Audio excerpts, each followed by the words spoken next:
Your soul was always meant to soar with the eagles. Welcome to Beyond the Matrix. Hi, everybody. It's me, Patricia Cori. I want to thank you for tuning in. And before I get rolling with my wonderful guest, I'm going to call him a friend because I've known him for decades, Andy Thomas. I just want to say that I'm currently banned on Facebook because the message that I got from them was I was using it too fast. I swear to God.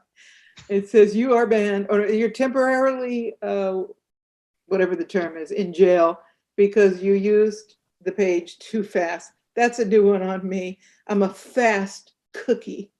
So I tell you this because we're going to be discussing this kind of topic in my talk today with Andy, and also because I'd like you to do me a favor and please share this link on your social media so we can be sure to get everybody, especially my people on Facebook, to be aware that this interview is taking place and help direct them over, okay? And with that said, don't forget, please, more than ever, to push the subscribe button because it's pretty clear that I can't even use the word that reminds one of the senses and ships.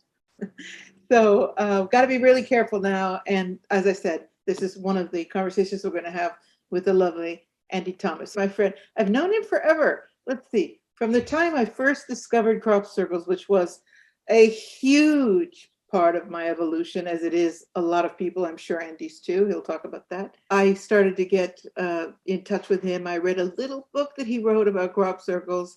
And from that moment, he has written so much and contributed so much to the consciousness of those who are awakening. So we're going to be talking about his new book today, The New Heretics. Are we allowed to use that word, heretics? And I'd like you, Andy, just give us a little bit more of a detailed bio on you. And thank you for, this is our second or third interview together. So thank you so much for coming back on. Oh, it's a pleasure to be here. Yeah, I mean, if you don't know who I am, I mean, over the years, I've been, investigating what you can quaintly call truth and mysteries, cover-ups, conspiracies, all of that. But what I've always tried to do is to try to bring them together in a way that shows that there are conversations we should be having, which, as you've just acknowledged, we're often not allowed to have these days. And I've always tried to be very balanced in the way that I approach this stuff. And you There's are. a lot of, one tries to be. Some might argue otherwise, but, because there's so much out there that's very opinionated and jumps to conclusions very quickly, and it gets very sort of hardcore and aggressive. And I've always tried just to roll back into the middle a little bit so that you can at least understand all voices and understand why people have the opinions they do. So, if I can take stuff that is seen traditionally as difficult and put it out there in a way that makes it a little more understandable and a little bit less aggressive, then that's what I tried to do. And then more people will come to this material with that kind of approach. So that's what I've been trying to do through books and lectures and all kinds of things over the years. And here I am now. And you do it very well. One of the reasons why I love you, and you know it, is that you mix science and spirit in a very unique way. And that unopinionated opinion, if you will, is so refreshing in a community where people are convinced they've got the knowledge and the truth and the answers to just about everything that's going on. So I really appreciate that about you. And let us not forget that you also, I don't know, are you still doing the Glastonbury symposium? Certainly are. It is this week. I am in full preparation mode for it. I'm going to be driving down there in a couple of days. If you don't know what that is, it's a 3-day event. It's been running for 32 years now, 2 years online. This will be our 30th in-person gathering. It's an amazing festival of just light, really, and people talking about things that you can't. And Patricia's been one of our special guests there on more than one occasion. And it's fantastic. And this year you can see it on live streaming. So if you can get in, because bookings close this Wednesday, I don't know when this is going out, you can watch it on live streaming. Just go to the Glastonbury Symposium website and you'll find all the details. I love it. All right, so you've got a new book out, one of many, and I'd like to just dive into that. So the title is The New Heretics. And before we even get rolling, I'd like to know what you intend as a heretic. Yeah. So, I mean, in historical times, of course, heretics were normally people that challenged the religious norms of the time. Exactly. And they could come and go and shift, of course. But if you were suddenly in the wrong camp one day and you were not going with what the official religion was, you could be branded a heretic. And back then, you could be burnt alive for it, or all kinds of other horrors. Today, mostly, certainly in the West, we don't do that to people, but there's a new kind of heresy, and it involves the very kinds of things that we like to talk about. But certainly in the last few years, and especially in the last couple of years, where events have occurred that we're not allowed to refer to here or will get taken down, which in itself tells you something. What's happened is that anybody that questions orthodoxy of any kind is being branded an enemy. And especially since the US Capitol invasion, those that are seen to challenge the official word on something are now branded potentially dangerous insurrectionists, not just harmless eccentrics. And so what that's done is pushed it all into the shadows, and they're just branding people heretics. You mustn't be heard. You must be silent. But of course, that doesn't make it go away. And saying to somebody they mustn't have a viewpoint doesn't mean that viewpoint has vanished. But the mainstream and the establishment, they just don't seem to learn that. And all it does is push it into the shadows, and it comes out then as real extremism, which of course nobody really wants. But yeah, so that's the silly world we live in. And that's how I would define heresy today: those who question orthodoxy, who are now being silenced. And you said in the old days they used to burn with the stake, but we're not far from that. I mean, we've got these people that are first there's the silencing, there's the imprisonment. So a lot of people that were completely innocent in that event are now in a cell somewhere. No right of for a lawyer, no date for their case to be heard, nothing, just sitting and rotting. And the question is, how do you perceive the evolution of that? How much worse does it have to get for those of us who speak out?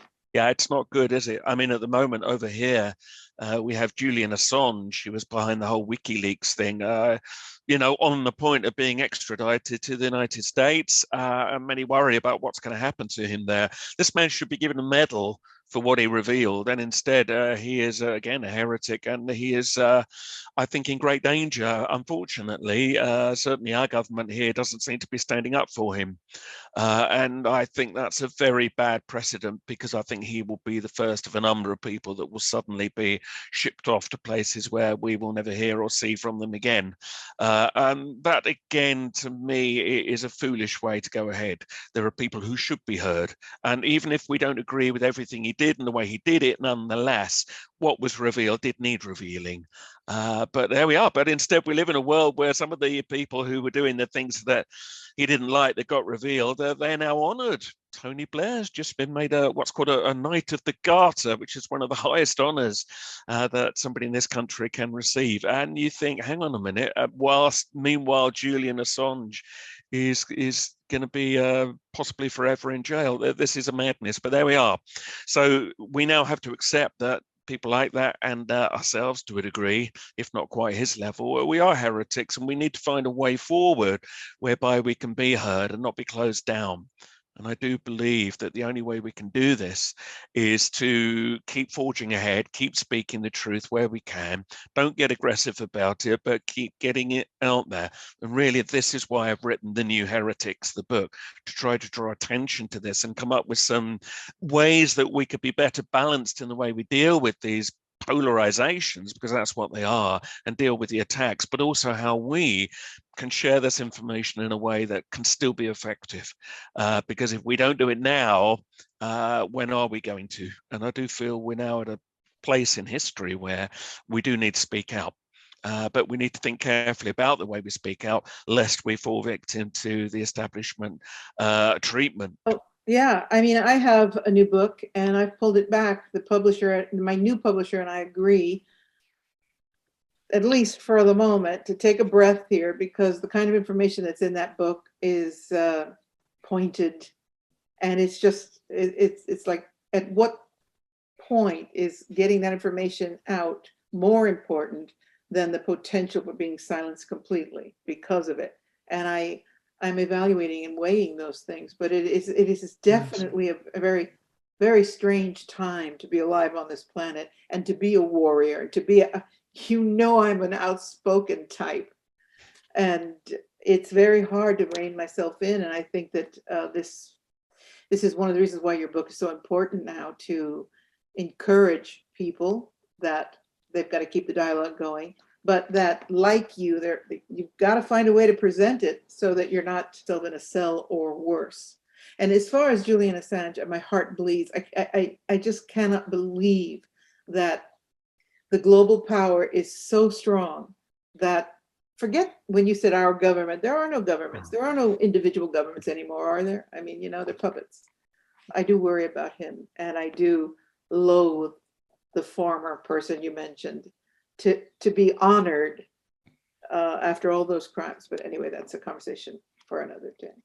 So let's talk about how this book expands on the more recent works that you did. The last time I said his latest book, and you said, actually, that's 5 years ago. So how did you get to this book? So, I mean, over the years, I've tried to put all this kind of stuff together in ways that are understandable and palatable. There's really 3 books that fall into the category. So you've got my earlier crop circle books that I'm still very proud of. But the truth agenda is something which tries to pull together the paranormal, the conspiracy aspect, to see where beliefs around that join up, and again, to understand why people believe what they do.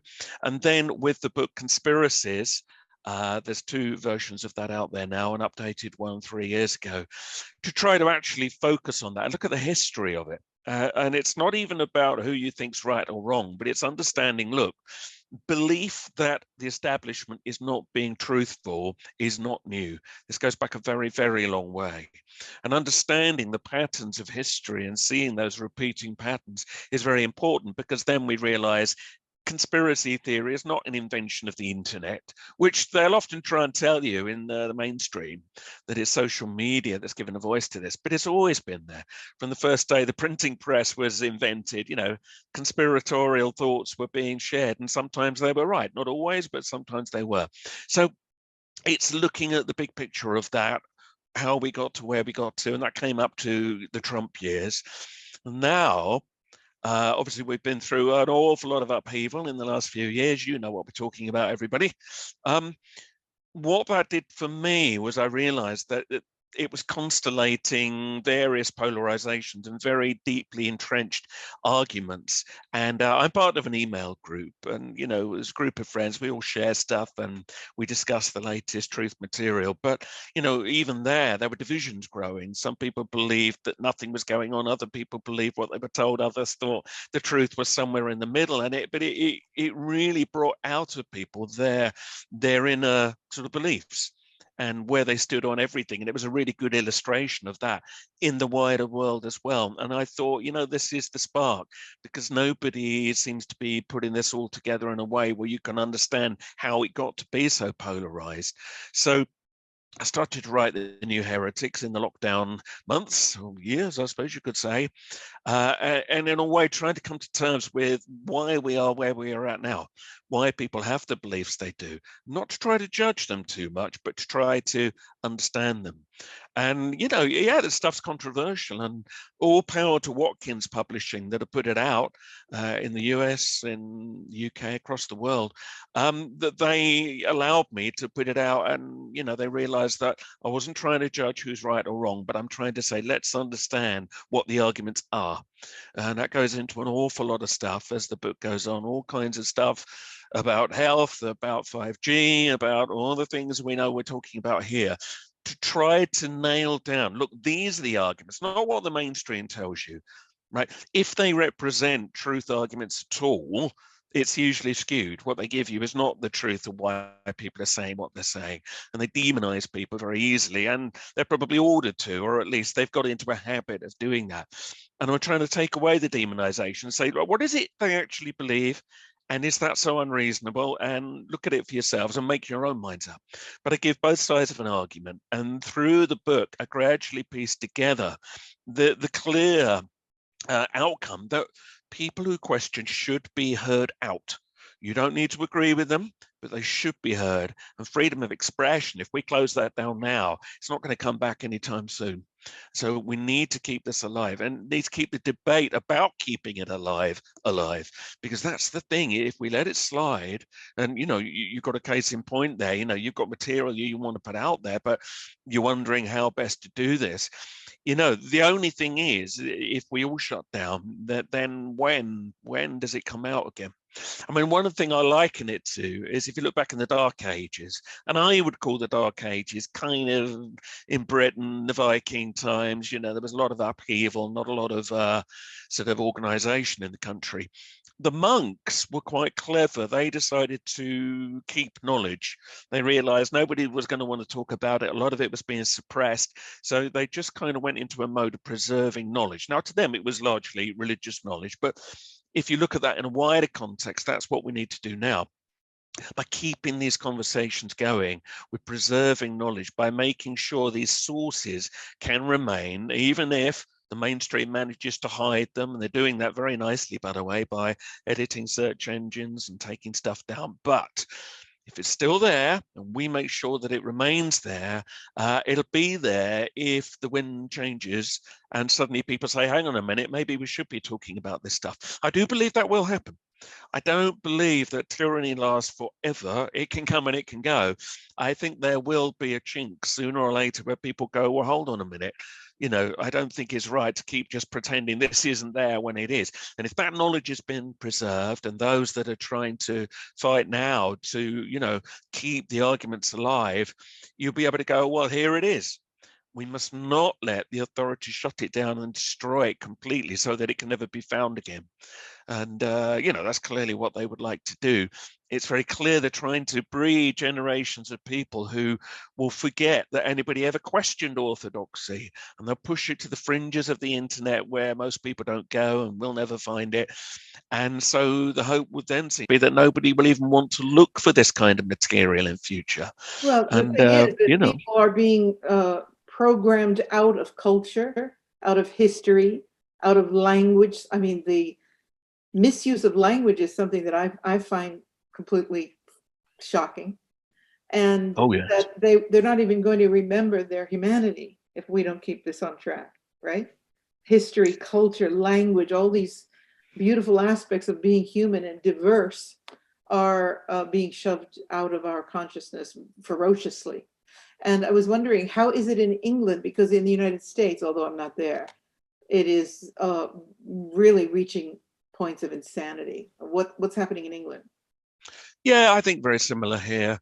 I mean, I think we are protected to a degree by those here that are very loud about preserving freedom of expression, but that doesn't mean that's what we have in the media, because we certainly don't. We have a very tame media that certainly has gone along with far too much. I mean, it's interesting as we've just got rid of Boris Johnson, or well, we're about to get rid of Boris Johnson, our Prime Minister, because of various misdemeanors. But I mean, he's a strange case. Some will say, well, he's controlled by the New World Order, blah, blah, which of course he probably is, as most of them are. But I think he was also a bit of a loose cannon. And I think we actually wound up with possibly more freedom under him than we might have done under somebody else who was a bit less bumbling.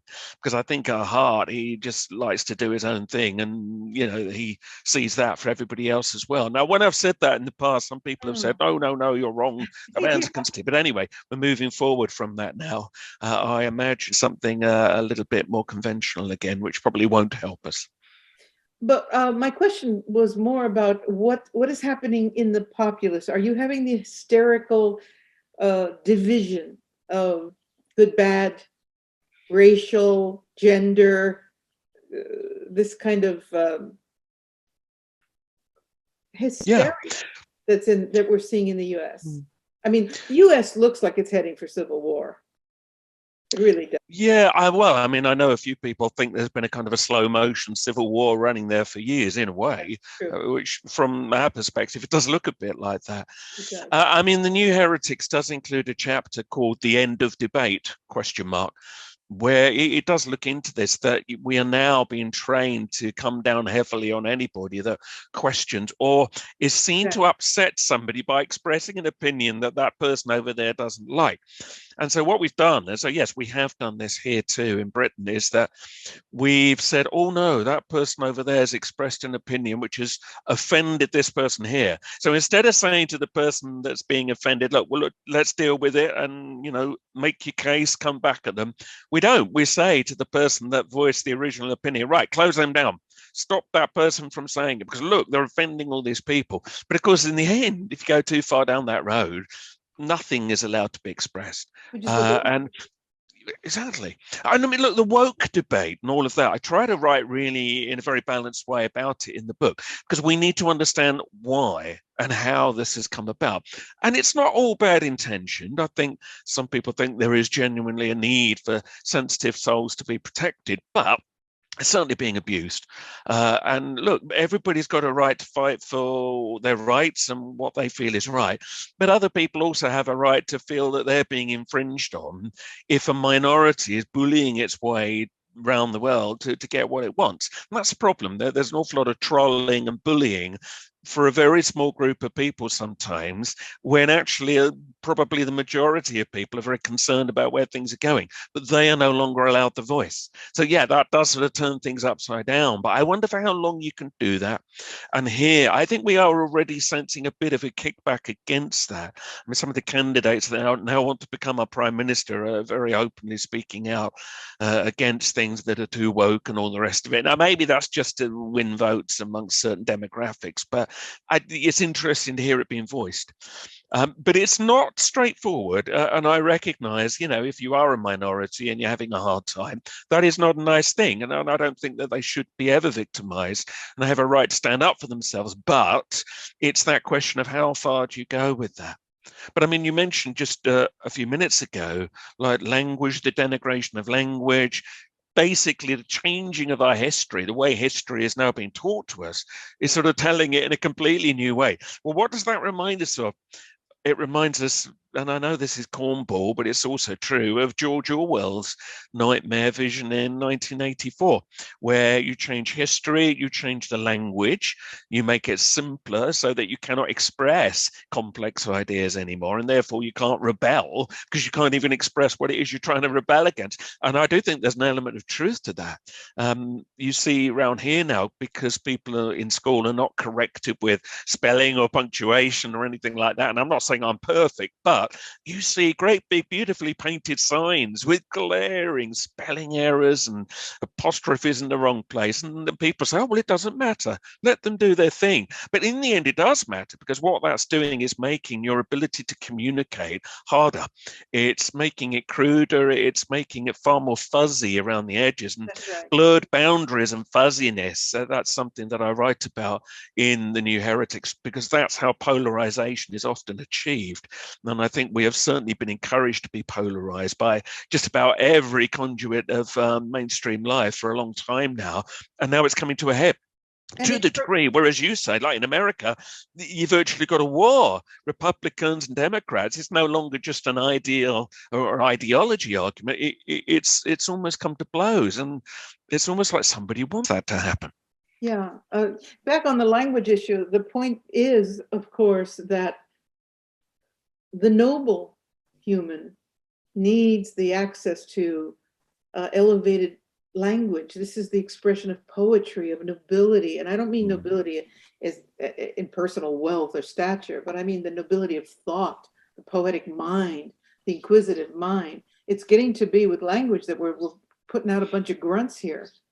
And that being programmed to use icons and widgets and whatever the hell we've got in the computers, and to lose the Shakespearean, okay, we forget Shakespeare, but that which inspires man to be greater, to be loftier of thought. They don't want us to have thought. They want us to be cattle.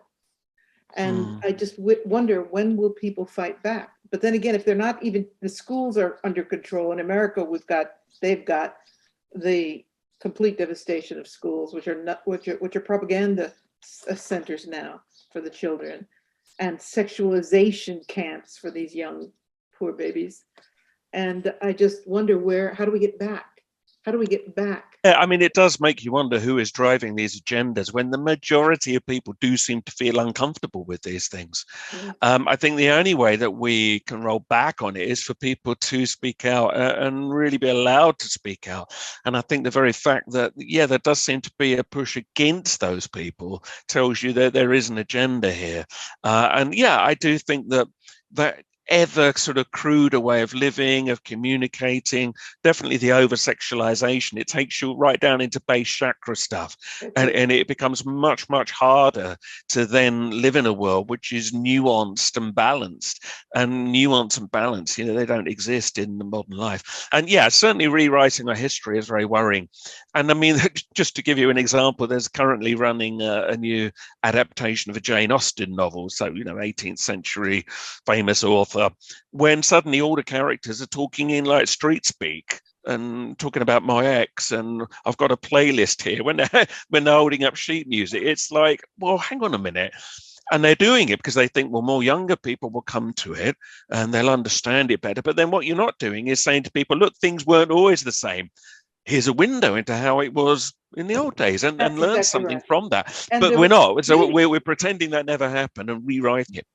Yeah. And my question is that, these new generations, where will they find the inspiration, the vision? Will it all be programmed through AI? Or, and in doing that, will we lose our humanity, or will we see a return? I'm sure you talk about this in the book. How do we swing back to a return to those values, a return to that wisdom, that sacred history, and all the wonderful people who have added to the tapestry of the human experience? I think it comes down to that preserving knowledge and preserving awareness of these things. I mean, of course, there are people that are fighting to keep these sort of higher ways of living alive. I think the pendulum's swinging at the moment, and what you find with the pendulum is it swings to an extreme. So at the moment, we've been swinging absolutely to, forget the past, let's just do it and keep the kids happy and all that. How far can you go with that? I don't know, before it begins to swing back. You normally get like liberalism, then it goes back to conservatism again. I don't mean with small, I mean with small letters, not with capital letters. But I mean, I think that it is a danger at the moment that we lose sight that we ever had these things. And the more you bring up generations with just very kind of like dumbed down ways of living, the less they'll ever know that it was ever more complex. You mentioned AI.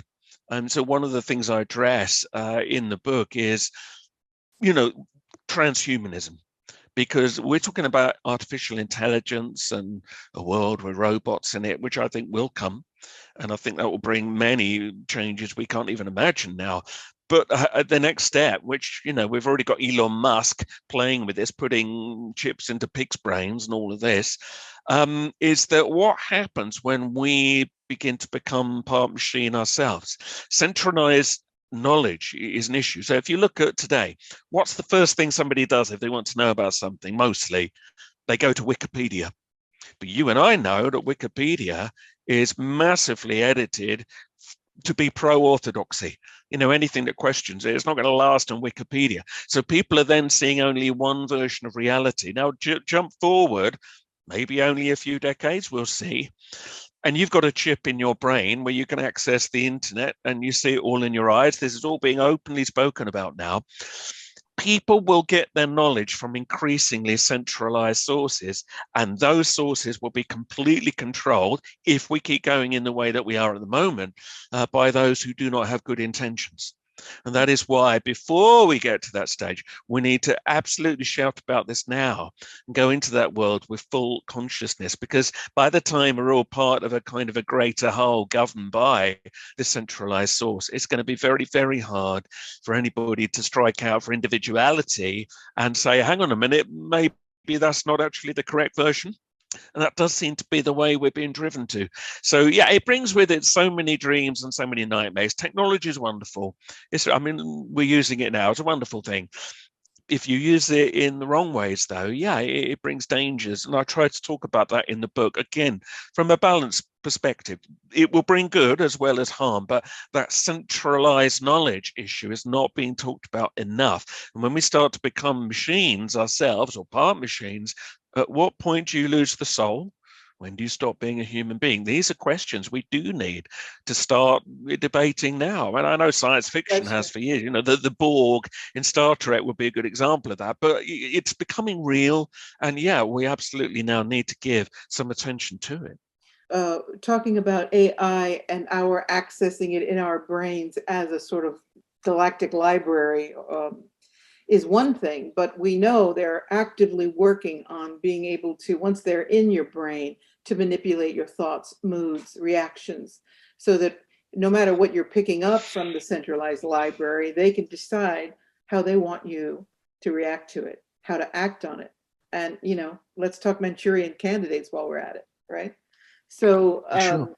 you know, I am openly, loudly anti-AI, but I just don't want to let go of the sweetness of the human capacity to learn. I don't want a chip in my brain that teaches me how to learn French. I want to spend 3 years studying it, tweaking my brain. The satisfaction of learning, of education, this is disappearing, yielding to the imposition of whoever it is that wants that chip in you. And by the way, thank you for mentioning Musk, because there's this whole movement now of rah Musk people because of the Twitter debacle. And I'm like, people, this is the same guy that wants to drill a hole in your head and insert a computer, a small computer, but a computer nonetheless, not a chip, an entire computer. He shows the video where he's got the robotic surgeon coming in, drilling a hole in your head and putting it in. He's doing this to animals. He's done it to several monkeys. They all died. And now he's got like you said, a pig that is their test model. This poor animal is under complete control. So what are your feelings about that? And the dichotomy, the diversity of opinion, which is your strength, about this man? I mean, I don't think he is going to get Twitter now, because I think he's pulled out of that. Yeah, well, it depends who you believe. Some thought it was a good move that he got it and he was going to bring it back to real free speech and all of this. But yeah, listen, there's an awful lot of his satellites up around our heads now, and let's hope that they're doing something positive and not negative. I think he's a very interesting character. I don't think you'll ever truly know him. Whether he is, as some would say, working directly for the New World Order and so on, like some believe Bill Gates is, of course, I can't say. It might be that he's a bit too maverick for that, but nonetheless, he's hugely influential. And yeah, he's got the money and the means to try things many other people haven't. That makes him both interesting and very dangerous as well, for the reasons that you've said there. I mean, I make a point in the book, and I think we overlook this, that this is the first and the only generation, as far as we know, right, that is ever going to go through the leap we've gone through. You and I, we can remember a world where it was just mechanical. I can remember a horse and cart going through my street when I was a boy. In the years since, we've seen this massive leap into the digital age, and it's changed everything. And we're still struggling to adapt to it. And I make this point, people wonder, why are children suffering nervous breakdowns so much? Why is there so much stress? Well, it's pretty obvious if you look around you that one aspect of that, at the very least, is the constant bombardment of information, and your whole self-image in the end relies on your presence in the digital world and so on. And we've never lived through this before. Look, this little device in my hand has changed everything. And yet we still think, we should have just adapted now. Well, we haven't. And, we've leapt off a cliff into this kind of weird abyss where we're trying to swim because we don't know where this is going to take us. And I do think there are forces that take advantage of that. But make no mistake, let's be clear here. This has never happened before. It's the biggest leap in human history we've ever made. And where this goes, I don't know. But let's acknowledge that. The question is it a leap forward or a leap backward? It could be both. I'd like to hope it could be a leap forward. I'm not anti-technology. I recognize there's many amazing things. I think medical technology is going to become fantastic in years to come. Whether you want to live as long as they say they're going to make you live, I don't know, but that's another matter. However, yeah, look, every leap in technology brings a nightmare, and we need to be very aware of them. And I mean, if you look at what you can do with drones now, I mean, we just had a big celebration of the Queen's Platinum Jubilee here, and they had drones flying through the sky, making sort of pictures of her dogs, corgis in the sky, and all of that. And you think, whoa, that's amazing. But my God, I wouldn't want to see them coming towards me on the battlefield. It's going to change everything. Yeah. I mean, you've got drones that are so small they can get through your keyhole and you won't even know they're in your house. You know, we really are truly in the Orwellian world there. So, yeah, look, there's a lot to be worried about. But this is where the hope resides. I would suggest most people don't want to live in a world like that. As ever, this agenda, the darker agenda of that new technology, is being driven by a very small minority, but they are very powerful. We need to acknowledge that. Everybody stood up and said, we don't really want you to use it this way, and actually enforce that, we might get somewhere. All the time we just sit back and we don't play our part, nothing will change. And one of the things I've made clear in the book and in past writings is that we need to all stand up and do at least one thing to make the world a better place, whatever it is you choose. If you just sit there on the internet trolling and shouting about all the terrible things in the world and you're not doing one positive thing, it's not going to change. You have to play your part, even if you just choose your one little niche you're going to work on. You can't all change the world, but we can all work on our little bit that feels right for us. And towards the end of the book, I do give a long list of things that we actually can do that do make a difference. And this kind of despair that you sometimes get in the conspiracy world, that it's all hopeless and there's no way forward. I just don't go down that road. Yes, if we all say that, yeah, there is no hope. But if you don't say that and say, well, hang on, you know what? I'm going to have a go at making a difference here, not just shouting on forums, we might get somewhere.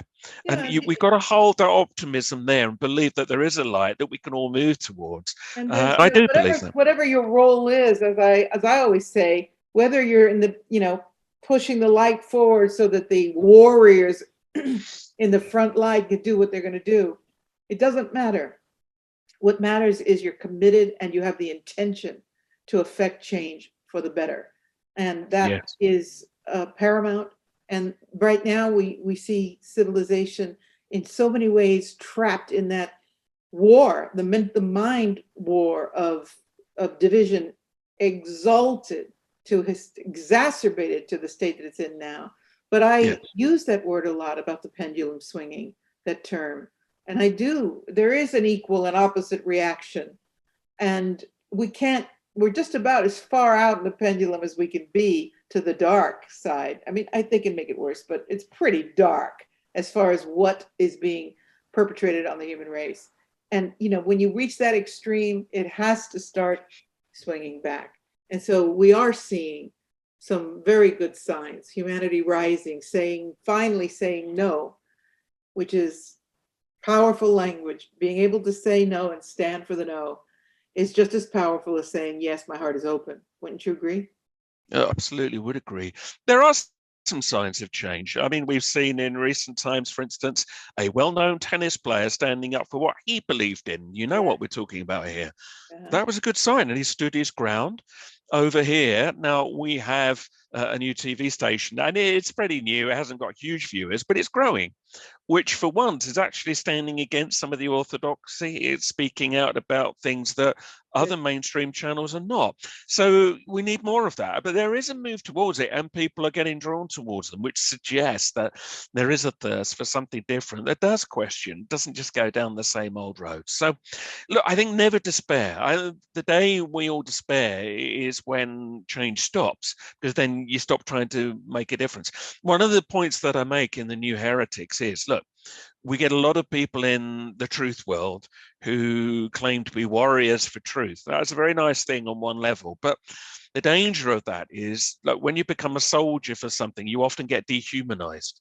And I make the point that if we want to actually make a difference here, if we try and cut through all the things we don't like with as much aggression and hatred as those forces that we believe we're fighting, we are going to become them. If not hatred, they go into a kind of a bowl of resentment that they can't get out of, and they become very afraid. And actually, then their campaigning becomes really very fear-bound. And they're spreading more fear than they are any positive ideas about doing something. So I'm all power to them for standing up for what they believe in. But I do make the point that sometimes you also need to just stop and put the kettle on and have coffee and cookies as well.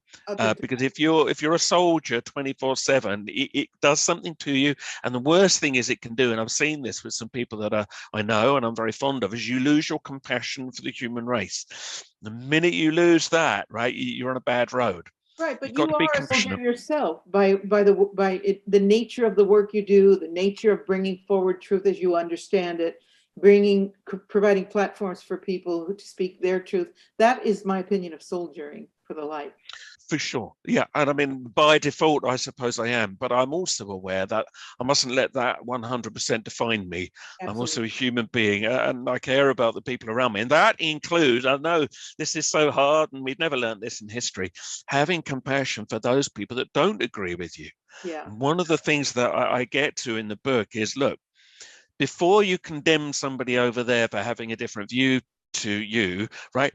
Just try and put yourself in their mind for a short while to see how it might feel to look back the other way. I call this quantum thinking, where instead of being a one or a zero or an either and or, you just look at both sides and be fluid for a while before you make your mind up about where you stand. And that's really valuable. And I've kind of learned to do that over the years. And I'll tell you in a minute where that really came from for me. But because by doing that, you then, even if you wind up thinking, no, I still think that person's wrong, but you can have more compassion for why they've got a different view. This crazy view we have that because we believe something, it must be the only truth. Well, that's it's a very difficult way to go forward. Everybody's got different things they believe. There are certain truths that emerge in the middle, is what I find. So before we get into being the soldiers, let's be very clear what we're fighting for and be very clear who we're fighting, and think, well, actually, if I actually sat down with this person and talked about other things, not just the issues that we disagree on, maybe I'd even get on with them. But we forget that. Everyone's human, all right, putting alien conspiracies and reptiles aside. But most people are human, as far as we know, and they think like we do. And, nothing's black and white when it comes to stuff like that. It really isn't. So, I recommend looking at both sides before you come to your viewpoint. And that is not the same as not having an opinion. That's a very different thing. I have lots of opinions, but when I put them out there, I try to understand why others might disagree with them as I'm trying to push forward with what I think should be heard out. So there's a difference to that. And I think if everybody did that, not just in our kind of world, but in the world as a whole, we would all get somewhere. But yeah, the polarization that we have at the moment, it's got really nasty. And in the end, you're just opening up divide and rule, because it then means that those that love it when we're just too distracted with fighting each other, they get the upper hand because, we're fighting each other. We're not fighting probably what we should be fighting. One of the ultimate of these divisions now is those who have done and those who have not. Right? Say a little bit more. You're not understanding what I mean? No, say a little more. Okay, so I'm talking about the beware of the Jabberwocky, my friend. Ah, right. Yes, Lewis Carroll. Got you. So these, this is the new primary division, I would say, even more than political, because people had to take a stand on this and they put their humanity, their lives on the line for what they believed in.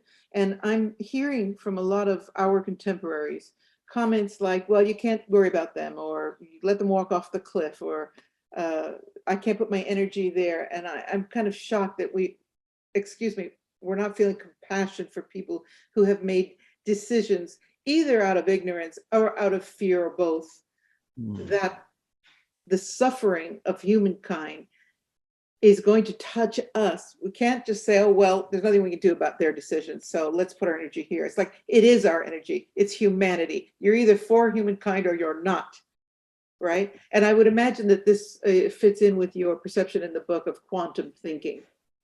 It does. And I mean, I make the point that, you know, it's funny because, you know, the people in the truth world, they're very often very loud about, well, you've all become sheep, you've been misled, you know, you're not listening to the truth. But then in the same breath, they have no compassion for that. If you've not seen the kind of material we've seen, you might not know that there's another argument. Of course, people get sucked into what they're told if you've never been given a glimpse on the outside of that. And I find it strange if people get very angry with those people. But what you need to do is say, well, okay, let's accept they become victims, right, to the global agenda or whatever we call it. Let's try and bring them out of it gently rather than be angry with them. And yeah, absolutely. I hear people saying, well, you know, it's their own faults because they're stupid and they're ignorant. And you think, well, that is not the energy to go forward to make a better world. The repercussions of this are just surfacing. And we as a civilization have to deal with that aspect as well. Instead of being in judgment of, well, they made the decision, so they could just go ahead and walk off the cliff. I can't put my energy there. It's like, it's not there. It's all around you. Yeah, no, I completely agree. I can't think about it because they made their choice. It's like their choice is the problem in civilization. And if we don't help curb this thing, we're going to see quite a disruption of civilization, of humanity. I think we're at the cusp here. I think it's going to get pretty bad before we swing back from this. And you know, I think it might, but we have to try to look beyond that. And I think it comes down to that thing of keeping your own integrity. So we know things are a bit dark and it's all very difficult at the moment, but if you hold to the light within you and you keep that integrity, and if everybody does that and you retain that compassion, I truly believe that's going to win out. As you mentioned earlier, intention. Well, there's a lot of evidence out there that intention is a real force.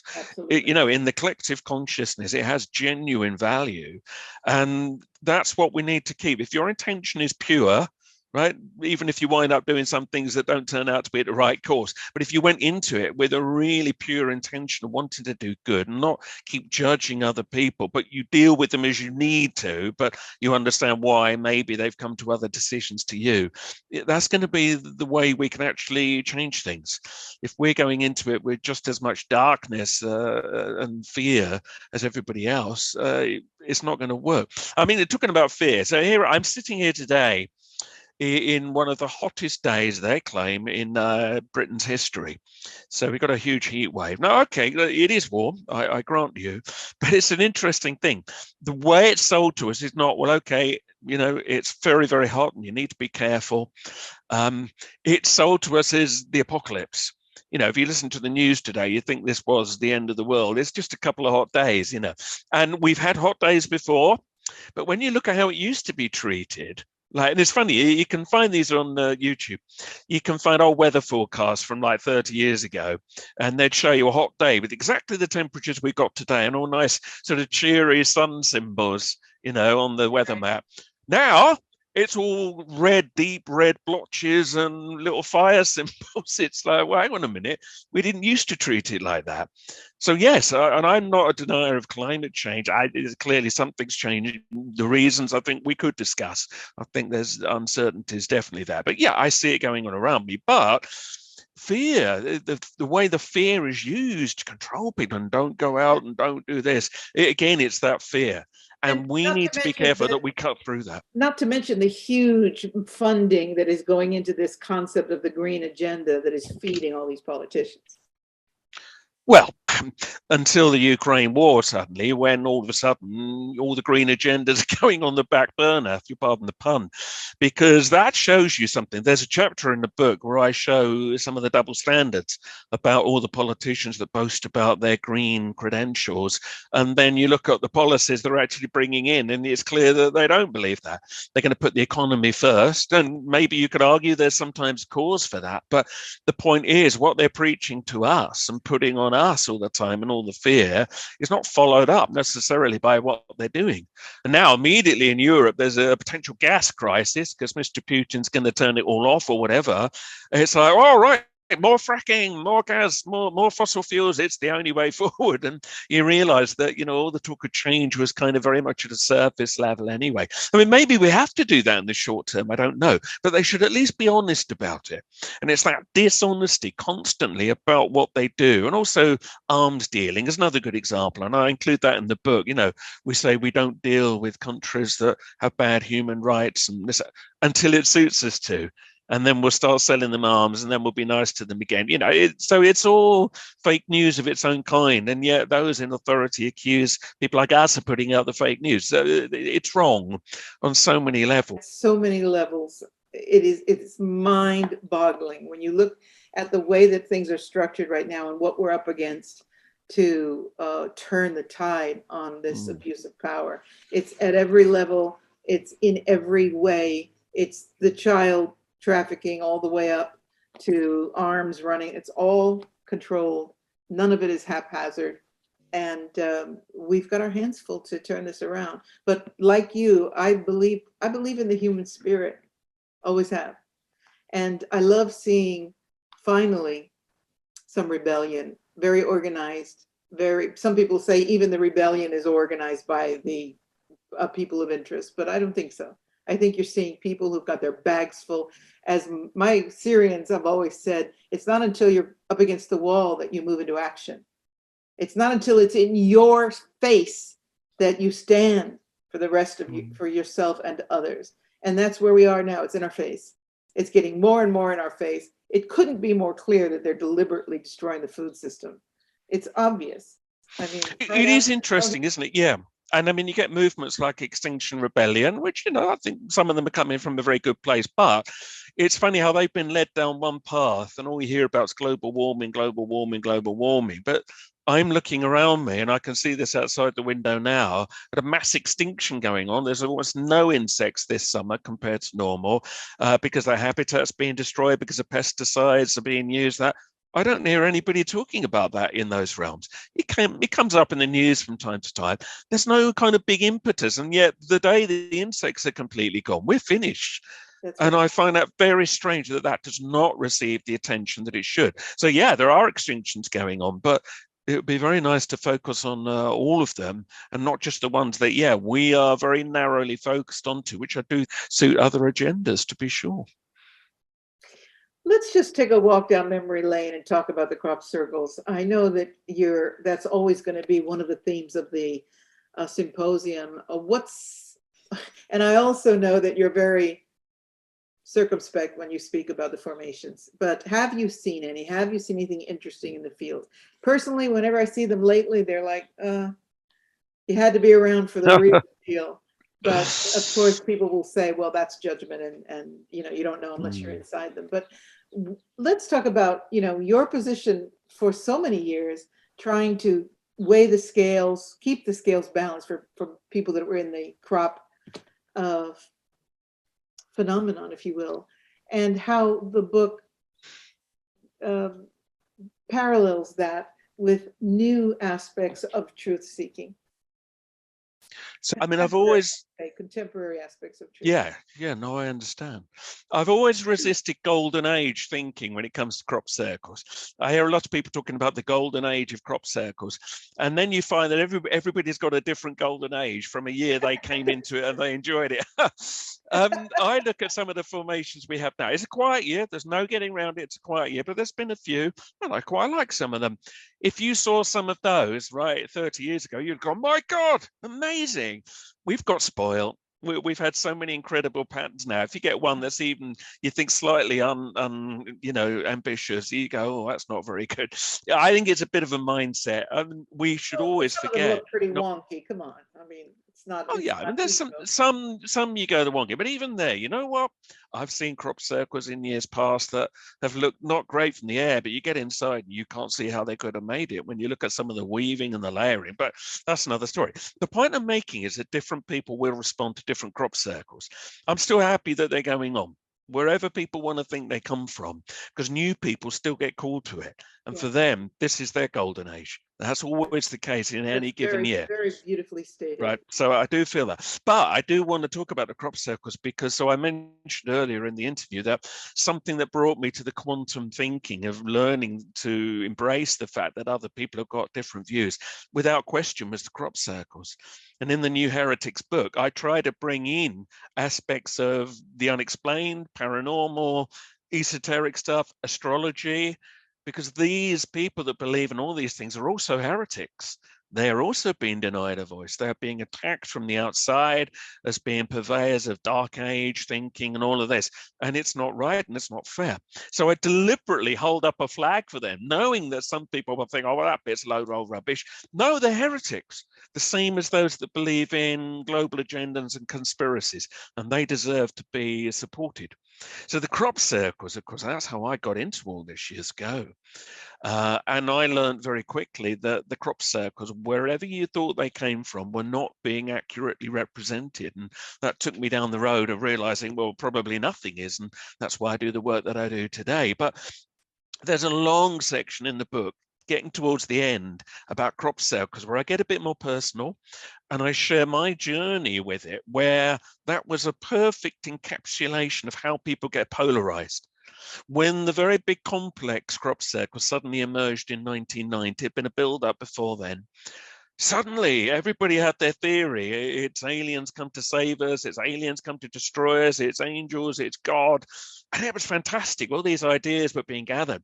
But instead of saying, well, you know what, we can all certainly agree this is really changing things, isn't it? And isn't it marvelous? People started to attack each other and say, well, you're wrong. And if you have that theory, you're working for the opposition. That was a word we see here a lot, the opposition. And you think, well, hang on a minute. Do you know you're right? Have you proved you're right with your theory? And of course they hadn't. And we're still here. We are all these years on later with crop circles. We still don't really know where they come from. Well, we all have our own ideas, but proving it, that's another matter. And myself and some of the colleagues that I've worked with over the years and still do with crop circles and other things, we quickly realized, and I thank something for this that we did, that the only way to stay sane was to just embrace the unknowingness of it. Yes. And actually enjoy the fact that all these different factions were there, and just try and stand in the middle and just see what had value and what didn't, and then go forward like that and stop trying to fight just for one camp. And that's really served me well. I think that also, you know, if you're blessed enough to get into one, because you can study the diagrams all you want and come up with your theories all you want, but that state of wonder, which I've experienced in every single one, and I've been in hundreds of them, right? That something's going on here. It's otherworldly. I'm getting goosebumps. And, you know, whether or not it's even man-made, as I've always told people, if man is intent upon sending this geometry messenger back out to wherever it is believed to come from, or whether they're just putting on a hoax, they're still creating something very important, beautiful. They're using their minds to express sacred geometry for whatever motive they have. And that in itself is pretty marvelous too, because it's got us thinking. But I'll say that you have to be in, you're going to say, well, you don't necessarily have to. So crazy. I might not say that. To be in a crop circle is a gift that I wish everyone could experience. I've done my share of bringing hundreds and hundreds and hundreds of people to them. That's but true. Oh my God, what a wonder. And it's only since this situation happened that I'm not back in them. I went every year since 1996, every year.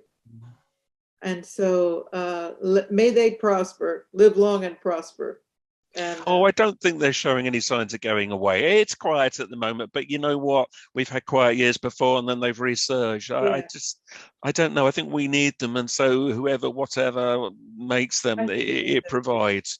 Listen, I think you're right. Yeah, if you can stand in one, it's a whole other experience. You're absolutely correct about that. That said, yeah, I do know people that have only ever seen the pictures, and it's moved them here. It's got them here. And so you are right. It definitely, there's no question, it deepens it to be in one.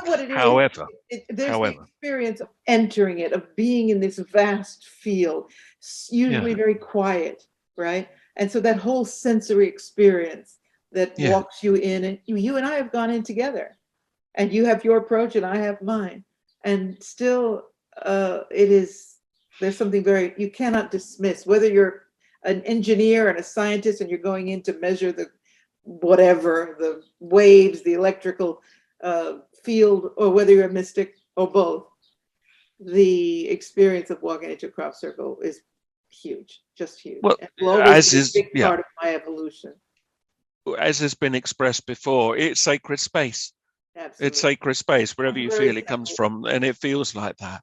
But I mean, to touch on another point that you made. So, just for the record, I do not believe that all crop circles are man-made. I've seen so much over the years. I know that not to be the case. I wouldn't be so arrogant that I could tell everyone apart from another, and I've given up bothering to do that because, for the same reason you touch on, I've realized that if something speaks to people artistically in the heart, then it does. And whether Mr. Alien, Mr. Extra Dimensional made it, or Mr. Joe Blogs from up the road made it, if that came through and there was an intent, that word again, that was good and not just to trick people, I think that comes through. And if therefore they're waking people up on any level at all, it's still serving a purpose. And I know so many people that have started asking questions about the world around them just because they saw these pretty patterns in the field. That's the journey it sends you on nonetheless. So it doesn't really matter, I think. And I think that's why also I learned very quickly that the endless bickering about what's real, what isn't real, it really didn't even serve any kind of purpose in the end. It just created a load of bitterness. And that led me to the quantum thinking theory. And I came out of that experience of people, getting very, very savage about what they believed about crop circles. And that realization that you need to look into why somebody else has a different opinion to you, and something that's really worth doing, and it's something many people won't do or struggle to do, is to also ask yourself, why do you believe what you believe in anything, not just crop circles? That's a really interesting experiment. So say, right, I have this belief, don't I? What would it feel like not to believe that? And that's really interesting, because part of your brain's going, no, no, no, don't think that. Don't think that, because that's what I think. And it resists, and you realize, hang on a minute here. I've chosen a truth here that I'm not 100% sure of, but I've chosen it. And to question that, it's like it unbalances everything that you built around that. And yet, if you don't do that, you can't really come to terms with all the different opinions around you. It doesn't mean that you're going to, in the end, disagree with yourself, but it's just worth saying, why do I believe what I believe? And what would it feel like to believe the opposite? And I can do that now. And I always come back in the end to what I do believe. But it's funny, I can now think, oh God, yeah, I can see how other people will see me now if they think that I believe that. But it's so valuable. And the crop circles absolutely brought that to me. We in the end, and this is something that's very important that I raise in the book, we all choose our truths based on probabilities rather than certainties. If you're sensible, you'll weigh up some evidence, because to me, something believed without evidence is just a belief, right? It's not anything more than that. So have some modicum of evidence, I think. But here's the interesting thing about that is that still, and I apply this to recent events, still, you might not be 100% sure. You can demand all the scientific evidence in the world. Somebody over there who seems to be interestingly qualified will disagree with it. And then you think, okay, so in the end, we go with what's in our gut. Just to acknowledge that you do that, and that we all make our decisions based never really on certainties, but just on likelihoods and probabilities. That in itself is quite a healing thing. Just to realize that you can never be 100% sure about something, but this is what feels right for us. And again, if you're coming into that with good intent, then I think it's okay. You might be wrong. Somebody might come along and show you wrong about everything one day. But if you came into it with a good path, I don't think it matters in the end. And the real Renaissance woman man is one who doesn't necessarily have to know for sure, loves the journey of learning, capable of listening to somebody else, especially someone who, again, who inspires with their own history, their own language, a nobility of purpose, and inspires you enough to say, wow, I didn't look at it that way. Yeah. You know, and we Yeah, need no, to well, unlearn absolutely. this matter of factness that is the overlay of our time right now. And, you know, well, I looked it up on Google kind of mindset. And to dream again, to read the poetry, to walk into the field, to do all those things that give inspiration. And that includes the wisdom of other people, whether or not it rocks your boat from how you perceive things. There's always something to learn from someone else, always. Yeah, I do think so. And I mean, it's funny because I give lectures to all kinds of groups, and sometimes they're very mainstream, and sometimes they're the very kinds of people probably that some would point the finger at and say, hey, they're the controllers. But you know, when you see it from their perspective, you realize they don't realize that people even think that about them, people in certain classes or whatever. And I've given talks at Westminster clubs, you know, in the past. And you realize, you know what, they're just a bunch of people. They've got their own beliefs. They've chosen their own beliefs. Some of them might be up to no good, it's true. But this notion that all of them are in on the big picture, I find many of them clearly aren't. You could just tell from some of the things they say. So we should never presume too much. There are people, as you've just acknowledged, who I think have far more understanding of the world. And, you know, they know a way to be. The ones that think they know it all and think they control it all, you know, that's the thing. They're on feet of clay. Sooner or later, I think that's all going to collapse in on itself. And, you know, we've seen a good example of that with Boris Johnson. You know, I think he was convinced to be prime minister forever, but in the end, reality sort of intervenes. So, you know, again, it brings hope. And one thing we should never do, as when we're talking about those that control us, is we shouldn't apportion them too much power. So I, yes, they do control us, but it's because we're allowing them to. And at the end of the day, they're not superhuman, probably, and they can't do anything they want. And if we all get up and do something, it makes it harder for them. So let's not give them the power they want on a plate, you and know, that and is let's make it hard work. orchestrated by fear. Fear is their Absolutely. tool, and if you allow yourself to bend down to it, you feed them the loosh that they suck on. And so, Yep. you know, the message here, I'm sure you agree with me, is stand in your power and your truth, whatever you perceive that to be, allowing space for someone else to enter with their wisdom too, but never bowing down to fear, because that's when No. you lose. Well, and also allowing somebody to enter with their foolishness too.